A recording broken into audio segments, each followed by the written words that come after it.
Vous défendez beaucoup ma communauté, je vais faire le juif de service ce soir. Comme LFI défend beaucoup les musulmans, vous avez pris le contre-pied, vous défendez beaucoup la communauté juive, et justement, il y a ce ping-pong.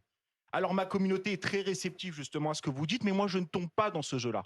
Je ne tombe pas dans ce jeu-là, monsieur de C'est Bardella, pas un jeu ce que subissent nos parce que compatriotes de confession je ne juive. Mais voterai pas, par exemple, pour quelqu'un qui à 18 ans faisait la queue pour prendre une photo avec Jean-Marie Le Pen, pour quelqu'un qui en 2023, c'était il y a 2 ans, disait je ne pense pas que Jean-Marie Le Pen soit antisémite, mais on est revenu sur la bourde parce que justement on a vu que ça avait été une maladresse. Vous parlez du groupuscule tout à l'heure, les groupuscules d'extrême droite, il y en a partout.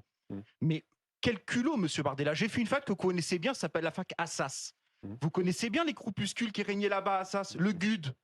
Ça vous dit quelque chose puisque vous fréquentiez. je n'ai jamais été au GUD. Moi. Vous fréquentiez régulièrement Frédéric Chatillon.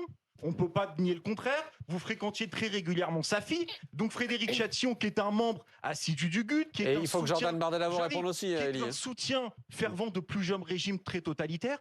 Donc c'était pour vous dire que ce petit jeu que vous faites pour contrebalancer sur LFI, qui est à fond sur le musulman, et donc vous justement pour parler avec ces menaces-là, je vous voulais dire qu'une partie justement de la communauté n'est pas dupe. Vous savez, en 2025, il y a un responsable politique qui a été reçu en Israël et qui s'est rendu à Yad Vashem. Il est devant vous.